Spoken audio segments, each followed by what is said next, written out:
branché sur einda.com, la meilleure chaîne sur Internet en Angleterre et puis partout dans le monde. C'est votre humble serviteur, le messager Salomon Didier Songo Proverbe. Ouais, c'est le messager de la bonne nouvelle. Proverbe 30-30, Didier Songo, l'homme du moment. Nous sommes dans einda.com, la chaîne la plus populaire sur Internet. Et c'est la chaîne qui change les données. Et je me souviens encore quand j'étais à Kinshasa, parce que dans notre église à l'armée de l'Éternel, nous avions aussi une chaîne de télévision, la RTI. Et le général Sony disait tout le temps que la RTI, c'est la chaîne qui change la face du monde. Merci mon général pour le temps que j'ai passé sous tes pieds, sous ton encadrement. Ça m'a beaucoup aidé, tu nous as parlé beaucoup, tu nous as dit beaucoup de choses. Et cet enseignement-là, qui est un dépôt dans ma vie, commence à payer. Cet après-midi, nous avons un dossier intitulé Proverbe 30-30, frappe encore. Pourquoi je dois frapper encore? Bon, il y a des gens qui lisent la Bible comme Kwaku, comme Kalao, comme journaux, mais il y a peu de gens qui lisent la Bible avec révélation. Bien aimé, vous devez savoir que la Bible primo a été faite pour éduquer, la Bible est faite pour enseigner, la Bible est faite pour réprimander, la Bible est faite pour éduquer et puis pour encadrer et orienter. Alléluia. Et l'homme qui vous parle, j'ai un ministère évangélique. Je suis évangéliste de formation, mais je suis pasteur de profession. C'est-à-dire, j'ai un ministère évangélique. Mais comme je suis en train de paître des églises, je suis pasteur de ces églises-là. Alléluia. Voilà pourquoi ne vous attendez pas que je sois comme Ferguson dit que United had been careless. Je ne serai jamais careless. Non, non, non, je ne vais pas vous caresser. Si vous attendez que je sois careless, comme les Anglais disent, je ne le serai pas. Parce que je ne suis pas un pasteur. J'ai fait le pastorat parce que c'est Dieu qui me force à le faire, mais Dieu m'a appelé comme un évangéliste. Et quand je me fais appeler évangéliste ou messager, c'est tout simplement pour dire à mes collègues qu'ils sont des pasteurs, s'ils sont des évangélistes, s'ils sont des apôtres, s'ils sont des prophètes, nous devons les savoir par rapport à leur message. Moi, j'aime, quand j'étais à Kinshasa, j'aimais écouter l'apôtre Léopold Mutombo. L'apôtre Léopold Mutombo, qui est un apôtre de l'Éternel, bien que vous savez qu'actuellement à Kinshasa, tous les hommes de Dieu ont été achetés par l'amour de ce siècle, par l'amour du diable, et par l'amour de Dieu de ce siècle, de bien de ce siècle, ils ont abandonné la vraie évangile. Un messager doit avoir un message. La première des choses, si tu me dis que Dieu t'a appelé, je vais te demander quand Dieu t'a appelé, qu'est-ce qu'il t'a dit? Alléluia. Dieu ne peut pas t'appeler et ne pas te donner un message. Alors nous avons des gens qui passent à la télé, qui sont pasteurs, évangélistes, docteurs, et ils se font appeler archibishop, bishop, évêque général, mais il n'a pas de message. Alors pour cet après-midi, premier décret loi, je révoque le monsieur qui vient de se faire baptiser ou de se faire nommer évêque général. Ici en Angleterre, nous n'avons pas d'évêque général. Bon, je lui pose cette question. Monsieur, tu t'es fait appeler évêque général. Tu t'es fait appeler évêque général. Dis-moi, tu as quel message? Quand tu passes à la télé, c'est ta femme qui te dirige. Or, vous devez savoir que dans 1 Corinthiens 6, 9 à 11, on nous dit « Les efféminés n'hériteront pas les royaumes des cieux ». Les efféminés, c'est qui? Les efféminés, ce sont les gens qui sont dominés par le féminin. Un homme qui est dirigé par sa femme. Un homme qui est contrôlé par sa femme. Un homme qui va dans une église où la femme est pasteur, cet homme n'héritera pas les royaumes des cieux. Alléluia. Un homme qui devient pédé n'héritera pas le royaume de Dieu parce qu'il est efféminé. Alors, si déjà dans ta maison, c'est ta femme qui te dirige, comment tu peux hériter le royaume de Dieu? Alléluia. Dans le premier décret loi, parce que là j'étais emporté, je parlais en français, mais il y a des gens qui aiment bien m'écouter à l'ingala. Donc on a le baboué, on a le baboué. On a vu qu'ils ont yinda et yinda kaka. To yindi ça, souci na monsieur Zara, to kuta na lola. Ba ventile les qui trop. Ah, c'est quoi yo? Na vandi boye, babi les deux envahisseurs. Chaque lundi les deux envahisseurs. Bazo envahir bango. Alors Moko azad docteur de la parole, Moussoussou azali prophète. Alors, ce qu'on va se communiquer que évêque général a Osala Moussala. Batouazon Nima, Likamouana, un prophète, na un docteur de la parole. Balobi, Moutoumoko aza évêque général. Au moins, une place pour l'axi qui est besoin d'un ministère. Au moins, une place pour l'axi qui est bouillé bien à Manzambete. Alléluia. Nga nazaka camarade à Moutounios. Mais na ma doctrine sur BBC. Et puis, un nazara rancuniété. Nazara jalouté. Salomon jaloux, Didier jaloux, jaloux Yanini. Bien aimé, vous tika ngana na loba. Oyebi, soku otangi na 1 Corinthiens 9, bandana 1 tina 15. Soku fongoli Bible no, au moins balobi, Paul défend son ministère. Bien aimé, nazana droit au défendre le ministère nanga. Bato e belé baso le kana TV lo, les biso to bandé ma TV, bango ba yeba ki même TV te. Tant que bandé maramba poto bazaki pena bakomi poto te, tant que bandé maramba olata bazaki pena balati te, ti lelo pena balata te po bazolata ka bangwanzu. Siko mutu oyo azobeta chemise en sosi ya sosi la na sapato ya man sosi la ngana ki nous ala jaloux na likamni. Mutu oyo banda kala tambola na voiture à 600 livres. Nga siko banda kala na za toujours ba voiture ya cher. Siko pour azur mbongo ya mabonza asombi voiture asika na ko jaloux na likamna nani ngai banda na ya poto na sali plus de 20 voyages aller-retour Afrique poto makambo nga na sala bango ba sala te o bango ba sala nga na ko sala boze la kaka Salvation Way TV ba.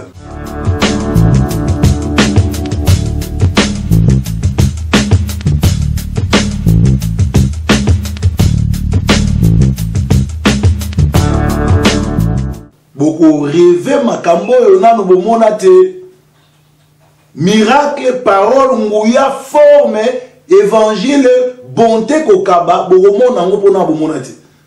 Alléluia.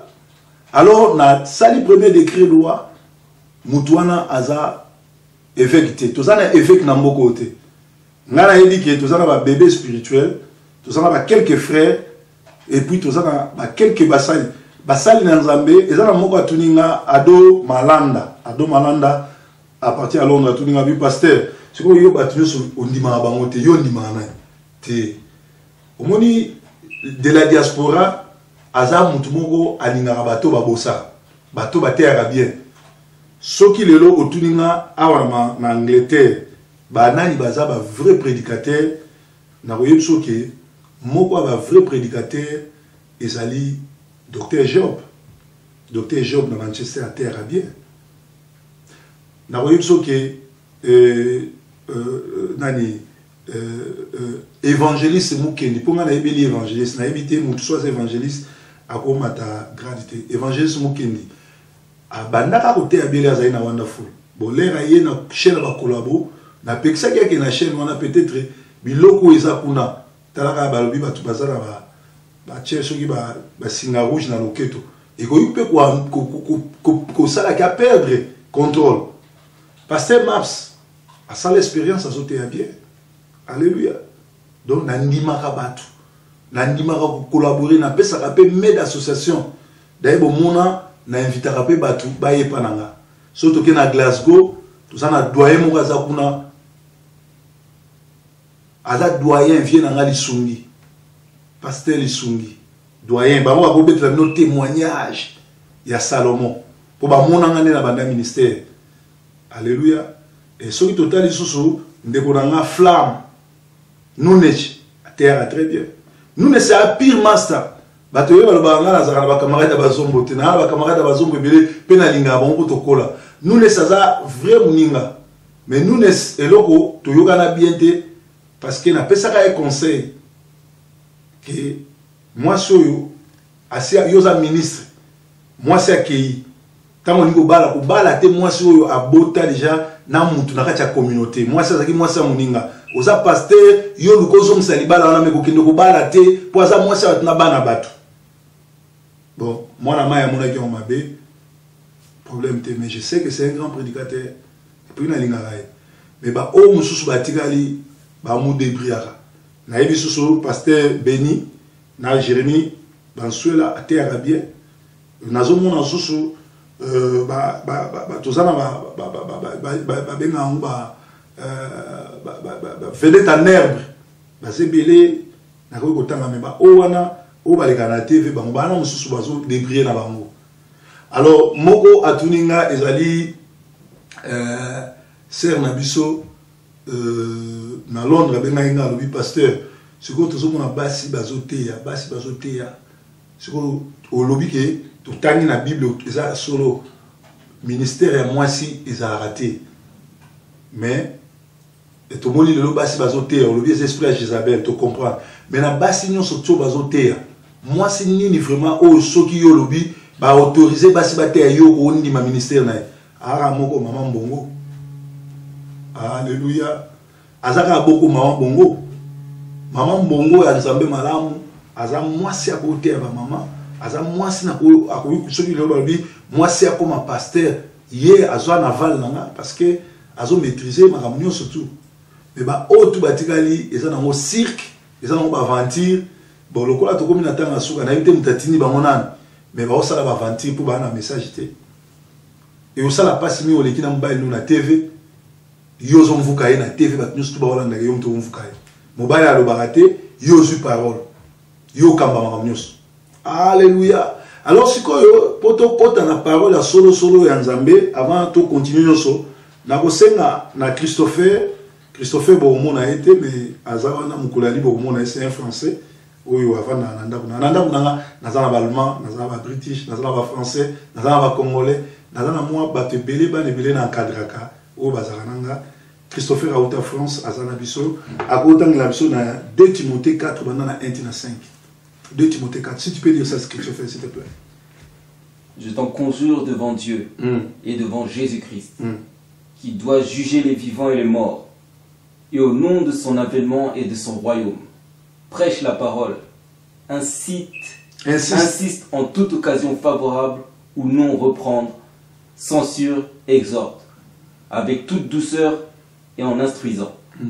Car il viendra un temps où les hommes ne supporteront pas la saine doctrine, mais ayant la démangeaison d'entendre des choses agréables. Et ils se donneront une foule de docteurs selon leurs propres désirs, et se tourneront vers les fables. Amen. C'est Paul qui enseigne à Timothée. Il dit que la situation soit bonne ou mauvaise, prêche. Bien sûr, tu vas dire, mais pasteur, là, on a dit avec douceur. Oui, avec douceur, parce que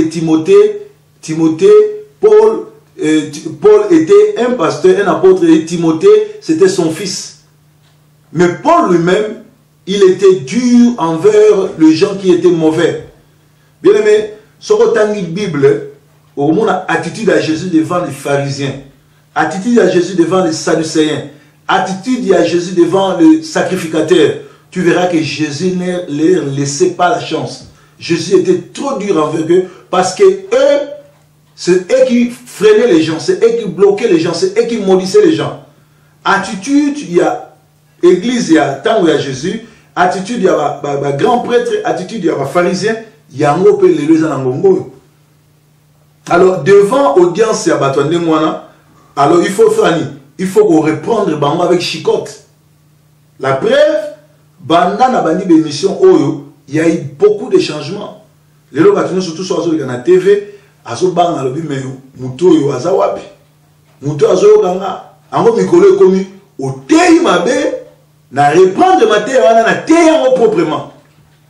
Bon, au moni Bible solo ba, soko reprendre muto azo kate o bandi ko considérer le comme parent.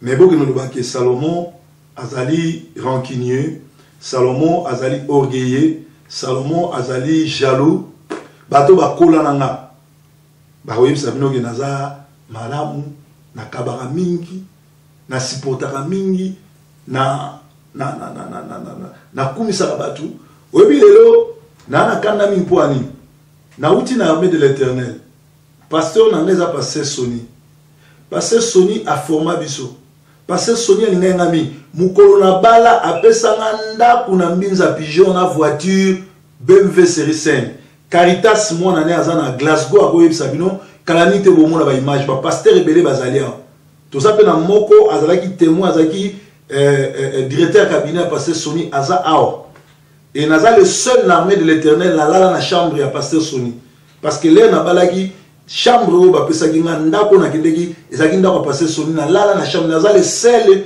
pasteur na armée de l'Éternel à partager donc partager mbeto monte mbeto yezakola la tikelinga et mukolo tozo balana azo bondelanga lobi couple oyo ekotsa batebele na lolo. Mais qu'est-ce qui s'est passé dans l'armée de l'Éternel? Dans l'armée de l'Éternel basali un complot pour na iso na tei kande na terre bongo mokile bimi libanda na sala succès na Kinshasa ya makamorotea ba mona so nazo teya bazo mona ba miracle ba ko sala complot bande ko nyusu to ka sai armée de l'Éternel ba ko mona passer Sony ba bino Salomon teya te ko Salomon azo na moto auta poto a oboto le ministère. Alléluia. Nazulu bango ban armée de l'Éternel bazali passer Sony azali na la kufite azali et passer Salomon c'est qui? Passer Salomon azali moko ya batu oyo le mopero akufi ngana kindeki na mboka na koma bo balobi mopero akufi ba pasteur tout bazo wanga na babi mopero aza musicien azaki pasteur te et ça na colère dans ce point ça no que nazara jaloute na kenda na télévision RTNC na yebisi Albert Kankenza waza pasteur nanga l'air na nazaki na armée de l'Éternel azaki professeur nanga tout ça peut mission aza pire vient nanga tout ça peut mission camarade ya noko nanga Emmanuel Som na leki na TVE président ya église de réveil na yebisi boy gouvernement congolais à Brazzaville etindi $3000 alors ils ont 3000 $ pour rapatrier corps ya pasteur Mopero et outi Abidjan et à Kinshasa.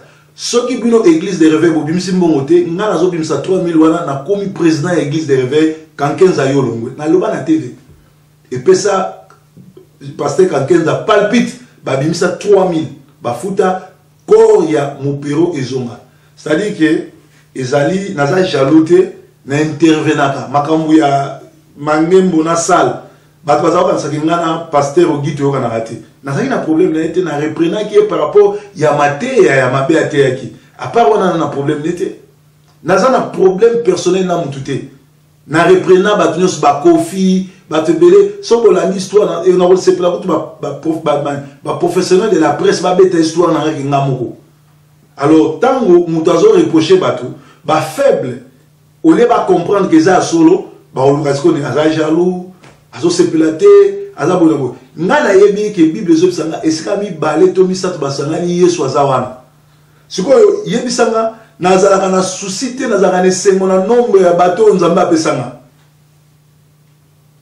bato belé lelo basimi kisiponi po banimba koma na 1000 personnes or na ina bisabino likamoko basi nyonso na bible o babota bazalaki ba stérile tango babota bana danger ba Samuel basi nyonso tu oyo bazalaki na bible stérile le babota bana danger yo muto za ikomba yo muto bazo seko ministère za muke bazo seko bota kate obala kate mwana na yo akozala mwana ya bilaka botu na Sara botu na mama ya Samuel botu na ba mama wana nyonso tu bazalaka bikomba botu na cousine ya Marie abota Jean-Baptiste maman Jean-Baptiste azaki stérile azaki ko bota te alors ministère nyo surtout ya makamwa minene ministère surtout ya grave eza ministère qui na malem bo juger biso ne bandelité bo tikela biso temps même pasteur Sony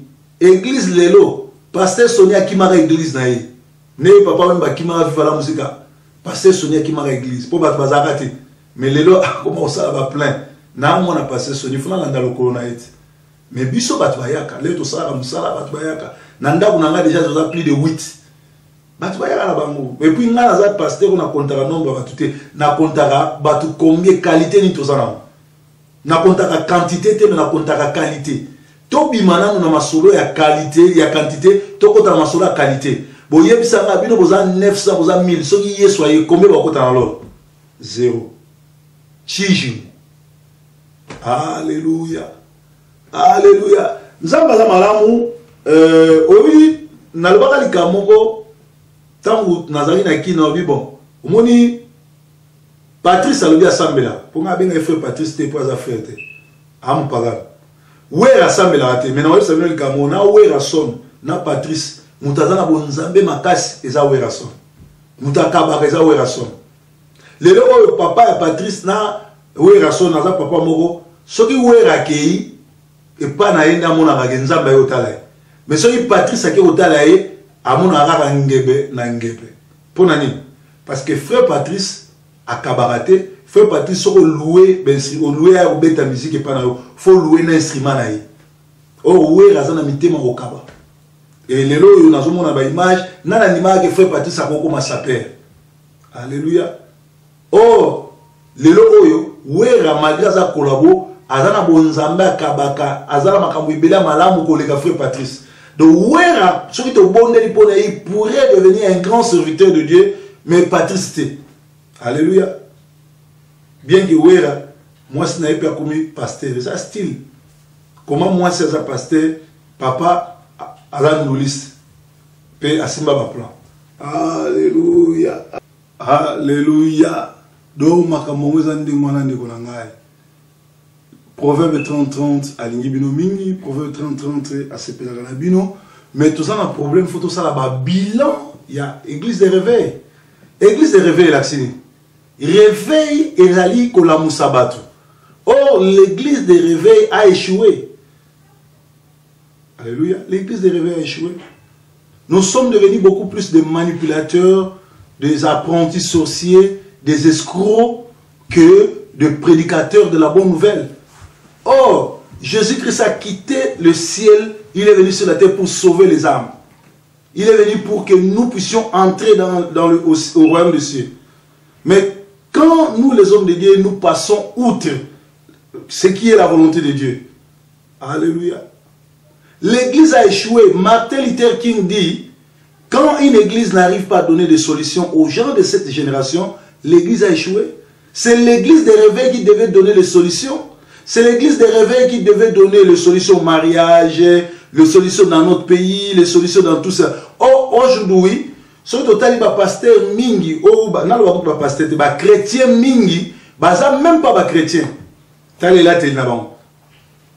Jésus a continué à ville à Capernaum. Jésus a continué à ville, il y a Jérusalem. Il a pleuré. Pourquoi Jésus a pleuré? Parce qu'il a vu des bishops, des pasteurs, des apôtres, mais il n'a pas pu trouver ses frères. Quand Jésus reviendra, il ne viendra pas chercher les bishops, les archibishops, les pasteurs, les diacres et tout. Il viendra chercher ses frères. Bien aimé, niveau église de réveil, Ezali, tous bino au communal ba frère et à Jésus.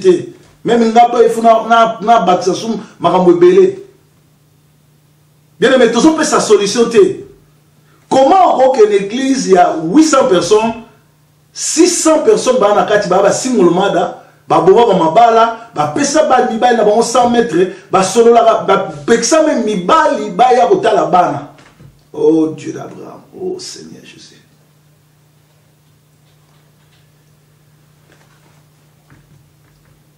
Mobali abali yo. Mobali bokutani ya mobali abengisho na poto. Oye awa merci au monio pesaye pour les kola mwa mbongo wa muke bazo pesa bato kotili kelema o bengana mobali na yo. Olie suka kana ko bengana te o boya ye atala bana. Eso yebi traumatisme ni nozo tia na mtu abana. Mbana wana bozala bona banda. Soki baza bana basi bakozala amoureuse te na mibali na bango po bazala amour ya papa te. En réalité mwana mwasi abandaka koyekola kozala mobali na à travers ya papa na ye. Amour bana basi bapesa lepa na biso ba papa ezali lokola apprentissage basalaka ya libala. Ce que moi na oyo azana papa na ndako te. Moi na oyo azana ndako changer ba papa na tongo oyo na pokwa oyo dimanche wana na église oko yem. Yama bilate na mino bo lata lokwa ba ndumba kutu ba bien. Baso ba tema na vitrine na mona ki na Bruxelles na Paris kuna ba bien. Ba musulman ba mukolo lola mukolo suka nzamba ko temisa ba musulman awa atensi ba chrétien awa aba ba musulman ba leka bino na rolata. Lelo on ne sait plus qui est chrétien qui est pite. Tala musique chrétienne n'est commis. Na batala kuna batunyos.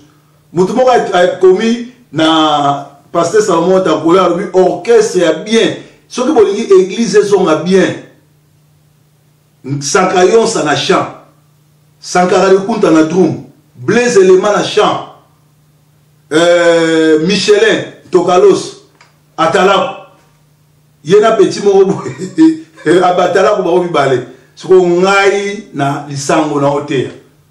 Alléluia. Bon mon église ndenge otona na bato ba yembi oyo ba yaki na poto awa ba koma ba pasteur ndeni na aventure kana ki yanke kaka.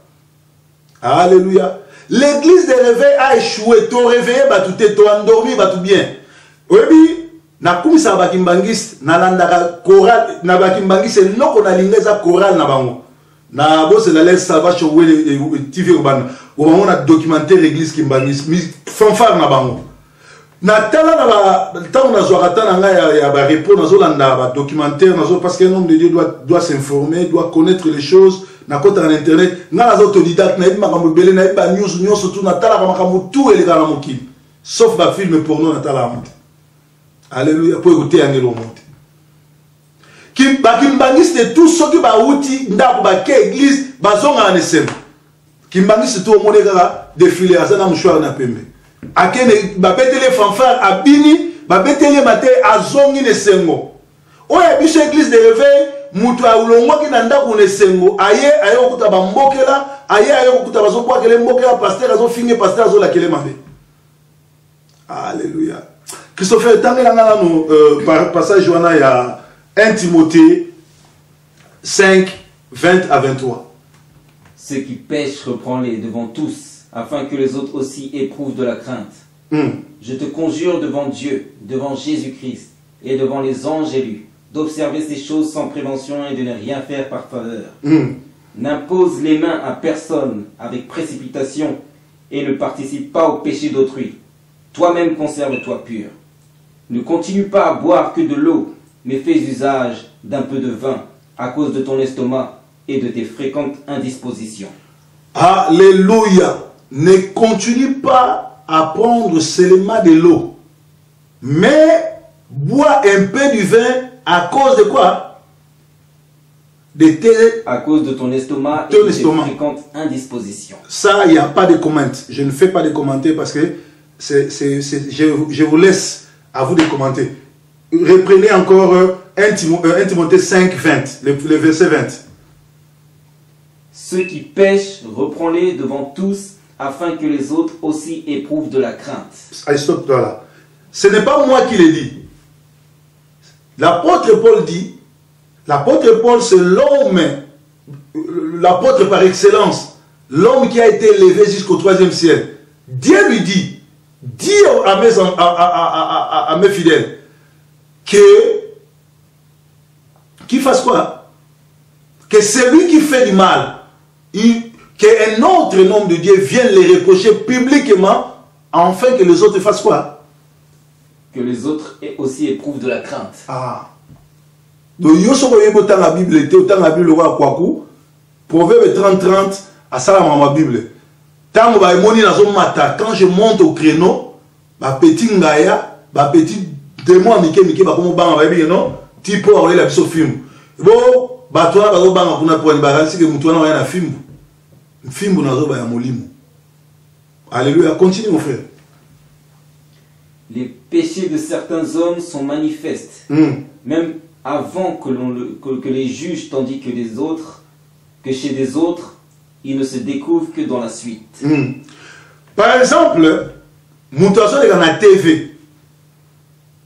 Bazo la kela, balobi, Proverbe 30-30, moi c'est dans la veuve. Est-ce que ngai bandana bani côté bomoni nga na sina laquelle mutu mabe. Mais lelo oyo en ma qualité à l'homme de Dieu. Flèche nyonso tout oyo bo lancer ke pananga na sali retour à l'expéditeur. To comme na Mont Carmel. Po boyeba ke na za mosali na Nzambe na tie Nzamba l'épreuve ba ministère ba te belé ba okanga. Yo zaki quoi faire? Oyaka na mboko bato bayebaki ko coiffer zongelaka de lukaka déjà ba saisonal. Oyaka na mboko zaka mécanicien bato bayebaki yo mécanicien lukaka déjà ba clé na yo. Oyaka na mboko o musicien zongelaka déjà ko yemba. Parce que Nzambe nanga akokangisa l'église pe ezana mutu oyo azoloba ke mwasi nanga akokufa ngana otikala venga na otikala ngana okokufa. Yemo kwa za ba palpitation ala la raté. Est-ce que yebi pourquoi la raté na butu? Est-ce que vous avez pourquoi ça a été na buto? Ozo leka, ozo la kela tumabe, mais yo moko na buto la rabiente. Yama ba moni mikolo ba komi, bazo sala ba publicité, ba tie ba ndoki ya miki ba pasteur bazo kumisa ba ndoki. Nandoki nanzambe nani akokubanga muninga. Mutu nyonso tu azo te bino, Satana azo bangisa bino, azo te bino maté moko terroriste, ezali pour a manipuler bino yiba bino. C'est du mensonge. Soki oyambi Yesu la preuve, et ça le pasteur Mogo Albaka Awa Kengai na un accident. Vous voyez ce qui s'est passé? Hier, il y a un accident. C'est sincère, et puis à Manchester, et ça le pasteur Mogo Moussala na ye kobimana basi l'église. Ce qu'on est déjà kaka apesi moi sur la caisse, c'est que alini moi si n'est pas ébilika moi mais azo ça le remonter. Et mikolo yo basi nyo soto ba veuve bazana église na ye a comment ça l'intérim azo benga o biloko oyo biloko ba ekufela ba we biloko ba we batika. Bien aimé, olobi oza motei olobi oza pasteur mais ozo bimana basi ba ya na église na yo. Et ça onction ya mandona et ça onction atandona. Alléluia. Ngai naza le seul pasteur pour le moment oyo gouvernement Congo Zobanga naza parmi naza le seul naza parmi au gouvernement Congo Zobanga. Peuple na boya qui cause la député na 2011 na $200 000 à maboko. Pour na yebi ce qui état de droit et côté.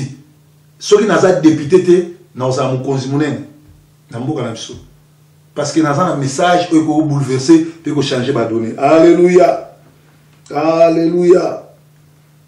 Oh Nzambe nanga. Et c'est comme lisanga ba ndoki to komini. Balobi, continue mon frère. 23, 1 Timothée 5, 20 à 23. Lis un peu à 22. N'impose les mains à personne avec précipitation et ne participe pas au péché d'autrui. Toi-même conserve-toi pur. Dans la baptême, il y a un séminaire. Où nous avons une conférence de prière. Conférence de prière à la place. Si vous avez sa prière, vous avez une intercession. Vous avez une campagne de prière, une campagne de miracle, mais vous avez une ligne à la prière. Et puis, n'imposez pas les mains avec précipitation. Parce que tant que vous avez avec précipitation, vous avez participé dans ma soumounaï. Le il y a des combien de pasteurs rebelles. Église Angleterre et bandana ba rebelle. Mutu abanda église awa na kutaki na Kinshasa azobala ba danseuse. Na matanga Jérémie ngana na Jaguar, yo va na Angleterre, vous na carte ozotamo na makolo, pe ozolanda bandumba. Mais yo mutu banda apôtre na Angleterre. Ou banda na désordre au sommet des eaux de l'eau, tala ba fouya batu na yo nyonso tout. Église ya Angleterre, il faut batu tout ba na repentance. En réalité, tout va comme un pasteur dans l'aventure. Tout va bien que ça va passer sur le pesi mbongo batio maboko. Ministère na bino ekendaka liboso te, batu va bando longwaka kolongwaka po okota na musala nzambe na cop. Il faut bien que ça un oint de Dieu abonde la peau non pour musala ke liboso. Mais le quoi vous avez aveugle. Le quoi vous éviter que nzambe atindi musali na yebo kuta na boso na ye. To tiki bino na position. Mais na yebisi bino ke ba te belé ba ministère dans mo kanga ba misusu ba simbiki so ba tikite ba obela maboma. Est-ce que vous voyez que la France nzamba bomi ba pasteur tout bazo sa ba vantiza ba bomi ba na Angleterre pe nzambe asa bandi ko boma ba sala ba vantir basi ya lokuta bandoki ba pasteur lokuta o ba koti na musala oyo ama qualité à l'homme de Dieu na boaki moto ya kombo Yesu et ben on toucher ne la ndami. Alléluia. Na loi qui frappe encore parce que nous avons frappé très fort et tant que prophète en Zambie. Alléluia. Et puis tu comme le dossier mususu basi baza en Angleterre ba comme ko simba kisi po ba bima ba joueur minene ba kepa ba India bazo benga ba prophète na Kinshasa batinda bango mungwa batinda bango ba mai. Na yebisa bino mukanda ozwa bana ozwa ozo pekisa mobali ya otala bana omoni via kindumeza malamu simbikisi bien aimé soki boyamboli te boko lokota matiti na mboko parce que libala za don ya Nzambe po bala za kisite po bala za bizali na malamu basi nyonso tu oyo babengana mibali basi nyonso tu bapesa mibali 100 mètres basi nyonso tu bozolata lokwa bandumba okendanga l'église manzake koma boye moye kuto simba ta portable zate basuki bosali on dirait bato bazoke loka na butu on dirait neto moni ba Halloween awa boyambola botika kindoki botika comportement na comment yoza sert en Christ ozo no sambela nzoto nyonso libanda bakwisi libanda. Alléluia. Et ça va moi si vous soyez les gars fa batinda aya boyekola musala Nzambe awa ningari akasenga na ningari na bakisele ba mususu na benga mbaile na lona biyo oza sula keba moi si nozo tinde a oluka musala na Nzambe na sa ki ndumba kala sina yambola natika. Alléluia. Bien aimé, Nzambe aza Nzambe malamu. Nzambe aza Nzambe moko apambolaka. Nzambe aza Nzambe moko ya malamu. Nzambe aza Nzambe ya bolingo. Et ça va bato belé bazoleka na TV bate yaka bato me bayamisa bato Yesu te. Bien aimé, na komi na suka. Na ina yamisa mutu Yesu. Peut-être otika ou que l'église du colo pasteur avec ça libako. Otika ou que l'église du colo pasteur comme ocho litoy. Otika ou que l'église colo moi c'est pasteur comme otonga yo. Otika ou que l'église du colo bazo yiba yo bazo kosa. Ba kosi bino pe mingi. Alléluia. Bazo kosa bino mingi. Ba komi kokosa ba kosi bino mingi. Bien aimé ngonga oyamba Yesu ango. Mais avant oyamba Yesu, nenga tolo le dossier ya mwasi oyo ya pasteur ya un field au barefulaki. Bien aimé, bomoni na France, ndenge basalima na Belgique ne basalima ma glodi. Communauté et télémaki. Ba mamé belé ba benga ba bi pasteur soyo sali amote muto sala ngwazate.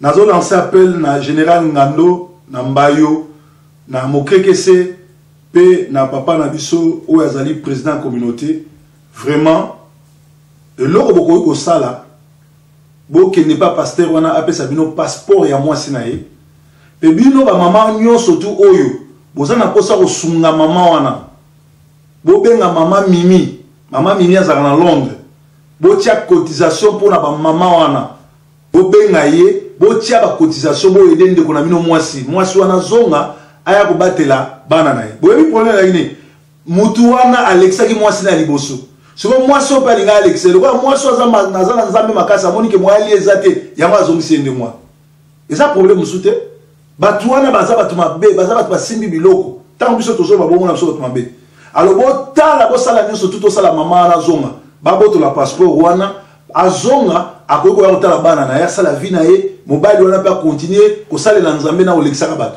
total suka ministère ndenge oza.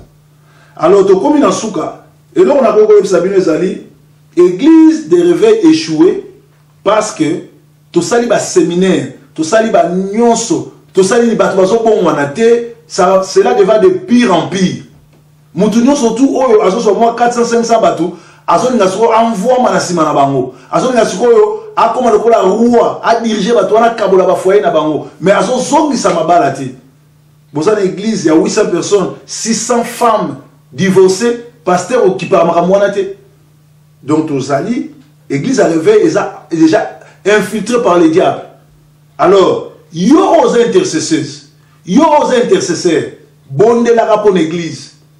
Émission est à la rapport au sexualité, émission est à la rapport à la polémique, mais émission est à les locaux, nous avons visité en Angleterre, vous avez cadeau moko malamu mutu moko oyo. Aza ko banga ko tambola na Nzambe azali ko respecter baninga azali ko banga ko respecter doctrine na Nzambe ezali don ya nzambe pour na mino en Angleterre na comprendre l'autre soir na passer les sungi abi na comprendre pour na ni nzamba linga yozala parce que ceux qui yozala quitté ndenge makambo kei et ça passe pour makambo ezongi mais grâce à l'intervention na yo ndenge makambo ezongi toye awa pour na ko zongi ça va pendu la air pour na ko régler situation puis pour na zongi ça nzambe kat l'église alors na yebite ndeko nanga na lobaki calamité yeso soya bilembo ezomonana bible lobi tango mopepe zoya tango makasi ezosila boyebi ke vere ngoya est-ce que bozomona te Soudan alinga attaqué Israël, Iran alinga attaqué Israël, barabu kuna ezoyinda na Irak na Iran na Iran na mboko nini place ba guerre ezali et sengé la mnobo yebake ba mboka wana nyo surtout eko attaquer Israël pe troisième guerre mondiale goya ezali ba signe ya fin du temps calamité église ezoya ya mwana na yoka kabato ngana zali israéologue fongola yeso biloko ba israéologue nde bato bayebi biloko oyo ngana za prophète o prophétisa ta prophétie moko te o pesa na ville na mboko toza na prophète te na mboko pe toza na apôtre te na mboko pe toza na général te ozwi bato mbongo ozoke na Cameroun okomi conseiller ministre ah ba congolais nde bamoni donc bato bapesi ba 500 livres po bakoma ba ministre ya nzambe nzambe azwaka lokumu alors bien aimé la ndanga na prière peut-être biloko wana elemisa yo kendeki l'église bakosaki yo ke bokende Cameroun opesi bambongo pasteur abimina yo aleo na mbongo okendeki boye pasteur asali yo mabe ayiba yo apesi yo bafaux prophétie akabolisa yo na mobali na yo nsima komolinga yo abimi mpe na yo atiki yo bien aimé eza nango tard te nzambe aza nzambe malamu nzambe aza nzambe arekomansaka lisusu eloko monene nga na yebi epa nzambe achangeaka te aza le même aujourd'hui hier éternellement l'éternel ne change pas il est venu pour les captifs il est venu pour les malades il est venu pour les gens comme toi et moi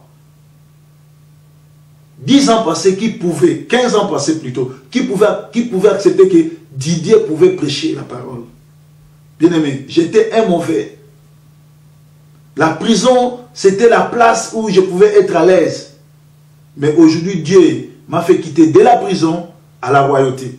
Je voudrais que ça soit aussi ton expérience. Landanga na prière. Le bankolo Yesu. Na yebie ke na tamboli mabe. Nazo le landenge na bengana mobali. Nazo le landenge na bengana ba mwasi na ngapoza na mibali musupe ba maboko makako bakabakate. Ba sombela pe basi bilambate.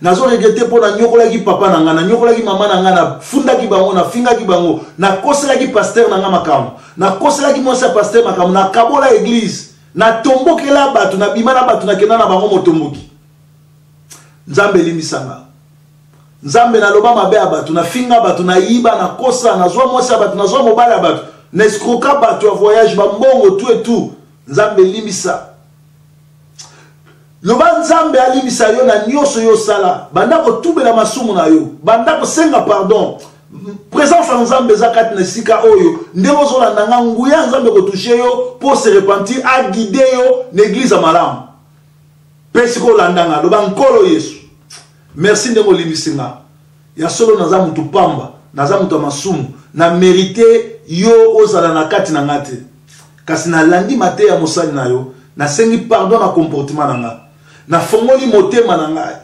na koya kokota lokola Nzambe pe mobikisi molimo na Nzambe na kati balie nyonso ya bokoko balie nyonso tu ya famille balie nyonso tu ya kindoki balie nyonso tu ya makila ya bokoko na kati yango pe na implanter kwa Golgotha na bomoi nanga zala Nzambe nanga zala bobikisi nanga zala mobateli nanga na kombo na Yesu Kristo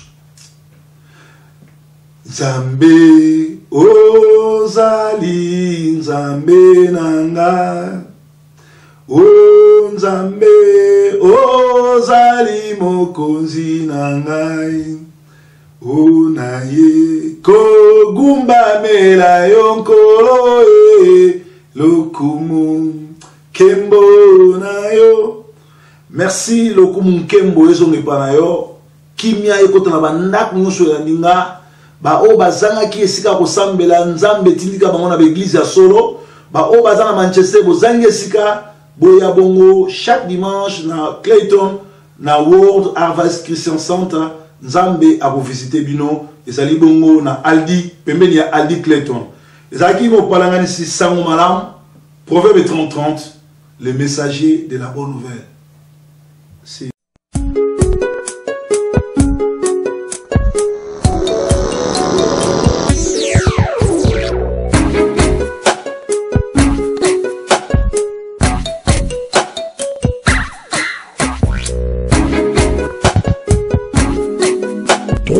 3w.einda.com, les infos de la RDC à 6600 volts.